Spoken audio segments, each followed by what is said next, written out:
Assalamualaikum warahmatullahi wabarakatuh. Hari ini kita akan belajar tentang aplikasi vektor. Ini merupakan video bagian yang kedua, lanjutan dari video yang pertama. Oke, maka pada aplikasi ataupun penerapan vektor ini, yang harus kalian coba ingat kembali yaitu terkait dengan arah mata angin. Jadi, untuk mengingatnya, kita bisa menggunakan lagu ya, yang biasa mungkin pernah kalian dengar, yaitu dimulai dari timur, tenggara, selatan, barat, daya, barat, barat, laut, utara, timur, laut. Ya, jadi sumbu X ke kanan itu timur, sumbu Y ke bawah atau negatif ya, itu selatan, sumbu X ke kiri itu ke barat, dan sumbu Y ke atas atau positif itu ke utara. Maka ini merupakan patokan atau kesepakatan. Baik, kita lanjutkan. Misal ada sebuah gerakan mobil yang digambarkan seperti ini, maka kita bisa mengidentifikasi gerakan atau lintasan yang ditempuh oleh mobil tersebut. Misal seperti ini. Jadi ini ada 18 derajat. 18 derajat ini dari mana ke mana? Maka kalau kita lihat pada sumbu 18 derajat ini dari sumbu Y positif ke sumbu X positif juga. Berarti sumbu Y positif adalah utara dan sumbu X positif itu ke timur. Berarti 18 derajat ini dari utara ke timur. Ya. Jadi saya ulangi, 18 derajat ini dari utara, sumbu Y positif, ke timur, sumbu X positif. Nah, karena mobil tersebut menempuh jarak sejauh 15,8 km, maka gambar ini bisa kita representasikan dalam bentuk verbal, yaitu mobil menempuh jarak sejauh 15,8 km, 18 derajat dari utara ke timur. Nah, bagaimana kalau yang sudutnya 70 derajat ini? Seperti ini ya. Ini kan sudut tegak lurus, berarti kalau kita jumlahkan 90 derajat ya. 18 tambah 72. Maka 72 derajat ini dari mana? Dari sumbu X positif, berarti dari timur. Kemana? Arahnya ke atas, berarti sumbu Y positif. Berarti dari timur ke utara. Jadi mobil menempuh jarak sejauh 15,8 km, 72 derajat dari timur ke utara. Maka kedua pernyataan ini sebenarnya sama pada kasus gerakan mobil ini. Cuma sudut pandangnya saja yang berbeda, perspektifnya dari timur atau dari utara. Kalau dari utara berarti 18 derajat ke timur. Kalau dari timur berarti 72 derajat ke utara. Baik, sekarang akan coba kita identifikasi komponen vektornya. Misalkan kita ambil yang pada sumbu ini ya, AX dan AY, seperti gambar ini. Maka kita ingat bahwa ketika sudut di sini, berarti sumbu AX ini adalah sisi yang di dekat sudut atau sisi yang di sebelah sudut. Yang dekat dengan sudut atau yang sebelah sudut berarti kosinus ya. Ingat waktu video yang pertama. Jadi AX karena panjangnya 15,8 berarti dikalikan dengan kosinus 72 derajat. Berarti 15,8 kali kosinus 70 derajat itu hasilnya tidak lain adalah 4,6 km. Ini tentu pembulatan ya. Kemudian pada sumbu Y atau vertikal ini ini adalah sisi yang berhadapan dengan sudut. Nah, ingat kembali bahwa sisi yang berhadapan dengan sudut itu pasti sinus. Ya. Jadi AY adalah kalau kita hitung 15,8 sinus 72. Jadi sisi yang berhadapan dengan sudut sinus ya. Jadi hasilnya adalah kurang lebih 15 km. Nah, kalau kita hitung dengan jumlah kotaknya, ini 1, 2, 3, 4, 5, 6, 7, 8, 9, 10, 11, 12, 13, 14, ya 15 ya.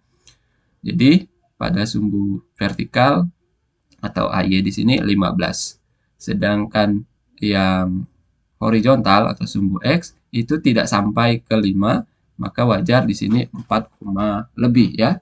Dalam kasus ini perhitungannya diperoleh 4,6 km. Berarti dari gambar dan hasil perhitungan di sini juga sudah sesuai. Jadi ini mengindikasikan bahwa gerakan atau trajektori ya, lintasan yang ditempuh oleh mobil itu dari titik 0,0 ini ya, dari titik acuan itu tidak lain adalah 4,6 km ke timur dan 15 km ke utara. Jadi ini vektor ini bisa digunakan untuk menentukan trajektori ataupun lintasan yang ditempuh oleh sebuah objek yang bergerak. Contoh yang lainnya misalkan pada gerakan pesawat terbang. Baik, kita lanjutkan pada penerapan vektor pada kasus yang lain. Misal di sini ada mobil yang lain ya. Nah, kita perhatikan mobil di sini menempuh jarak sejauh 11,2 km. Nah, ada sudut 27 derajat. Ini sumbu X negatif. Sumbu X negatif berarti barat. Kemudian kemana? Ke sumbu Y negatif, berarti ke selatan. Berarti mobil ini menempuh jarak sejauh 11,2 km, 27 derajat dari barat ke selatan. Nah, kalau yang 63 derajatnya berarti dari mana? Dari sumbu Y negatif, berarti dari selatan ke sumbu X negatif, yaitu ke barat. Berarti 63 derajat dari selatan ke barat. Maka perspektif yang lainnya kita bisa tuliskan mobil menempuh jarak sejauh 11,2 km, 63 derajat dari selatan ke barat. Nah, sama dengan contoh yang sebelumnya, kita bisa mencari atau mengidentifikasi berapa besar panjang lintasan untuk tiap arah atau tiap komponen. Pada kasus ini AX-nya berarti pada sumbu X negatif berarti ke barat dan sumbu Y negatif berarti ke selatan. Nah, sekarang kita perhatikan sudut letaknya yang ini ya, 63 derajat. Berarti AX ini adalah sisi yang berhadapan dengan sudut. Ya kan? 63 derajat. Sudutnya di sini sorot ke bawah di sini berarti AX ini adalah sisi yang berhadapan dengan sudut.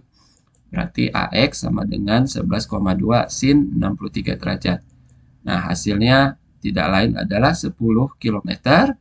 Karena dia sumbu X negatif, berarti kita tulis minus 10. Minus di sini mengindikasikan sumbu X negatif yang arahnya ke barat. Ya.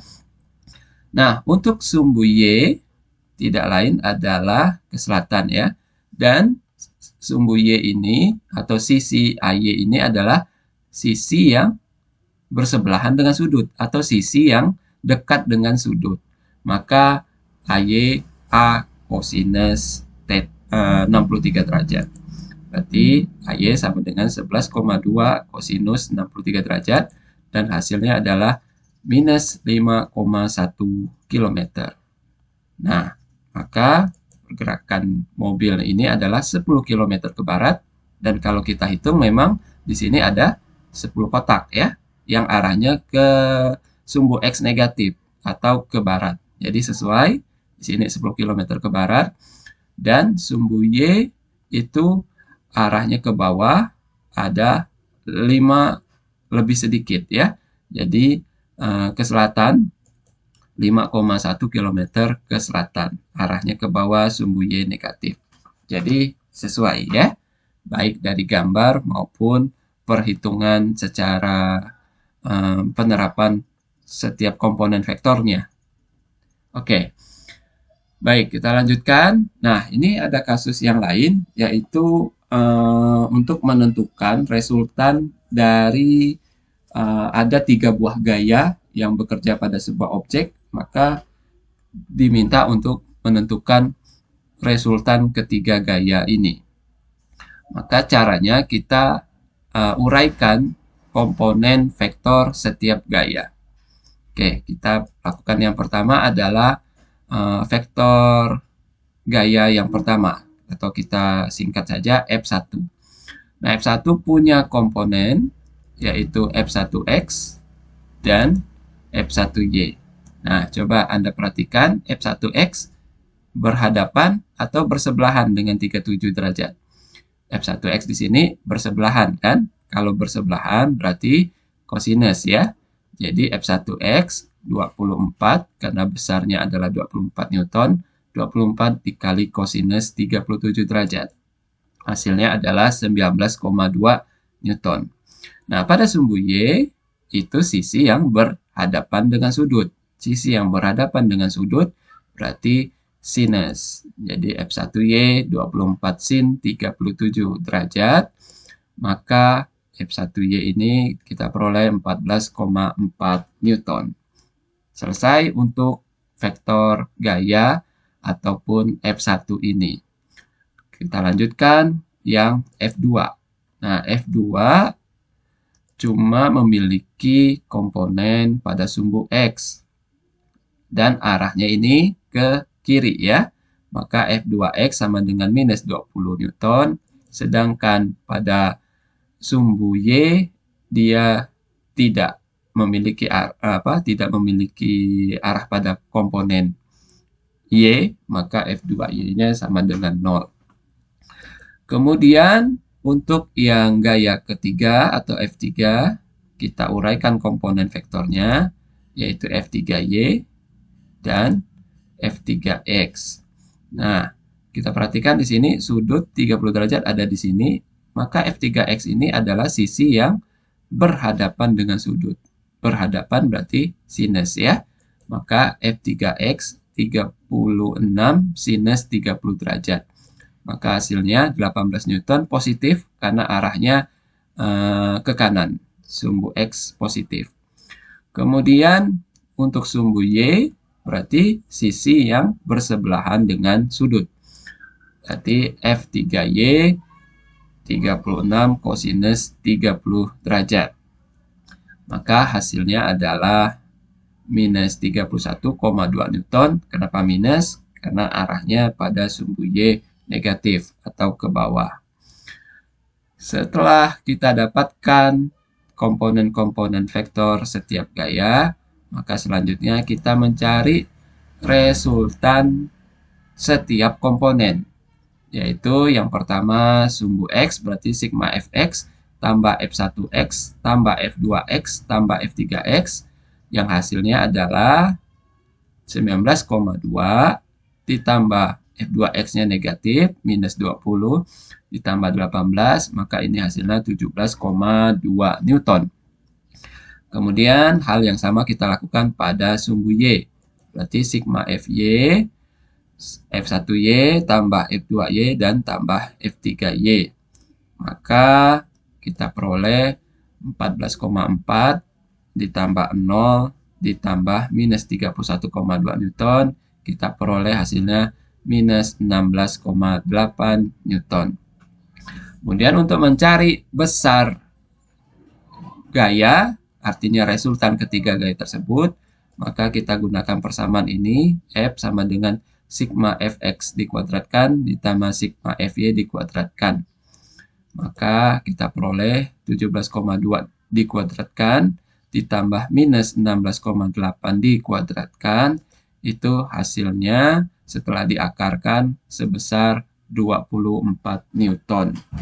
Jadi besar gaya ini adalah resultan ketiga gaya itu 24 Newton. Baik, sekian. Assalamualaikum warahmatullahi wabarakatuh.